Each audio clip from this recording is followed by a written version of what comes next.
Terry Lynn Grant. I was just wondering if you ever find yourself using Scientology reasoning, or whatever you want to call it, inadvertently in everyday life, and then catch yourself. I've been out of the cult for decades, and I just caught myself thinking that my havingness must be low when I spent a bunch of money I shouldn't have spent. Such BS. Strange, right? What about you? Yes, Terry, I absolutely have that happen to me. I wouldn't say I have it happen to me all the time, but I have it happen often enough.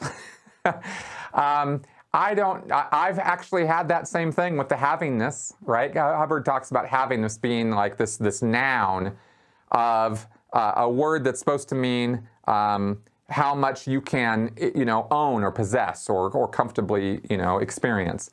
That's your havingness. So words like that just kind of stick because, there isn't really another word that takes its place so easily. The words are few and far between that still applies for me. The other way that this is manifested is I was talked earlier in this show about responsibility. That still comes around in my head quite often.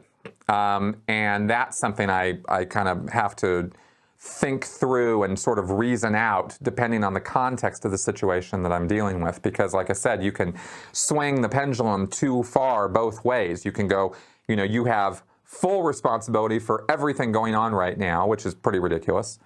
Or you have no responsibility of any kind and you are a complete victim. I think that's also pretty ridiculous in most contexts. Not all contexts, but in most, especially when you're talking about adults. When you're talking about children, it's a whole different kettle of fish. But as a grown-ass adult, I do need to be responsible for my actions, and I need to be responsible for the consequences of my actions. So, I don't want to swing either way on this pendulum, right? And I find myself falling back on Scientology ideas and ideals when I'm dealing with that in my own personal life. I also find the Scientology reasoning is pretty strong on the area of communication. Communication is a good thing. There's nothing wrong with using good communication to resolve problems. But again, like all things, you can pendulum swing, take it too far. Sometimes the exact right thing to do is just back off and stop communicating because you just need to give this person some space or some time to deal with whatever's the conflict is and sort it out, and then you can come back and communicate more about it later. That's been a lesson I've learned a few times since leaving Scientology, whereas when I was in Scientology, it was always, we have to resolve this right now with communication, and we're not going to get up and we're not going to leave until this is sorted out, kind of thing. So, like I said, sometimes in some contexts, that's a good idea. In other contexts, it's not a good idea.